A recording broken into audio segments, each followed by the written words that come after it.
बना ते मैं टुट जावा।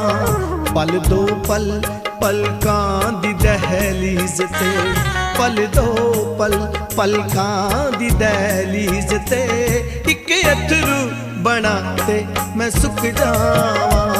जी करदा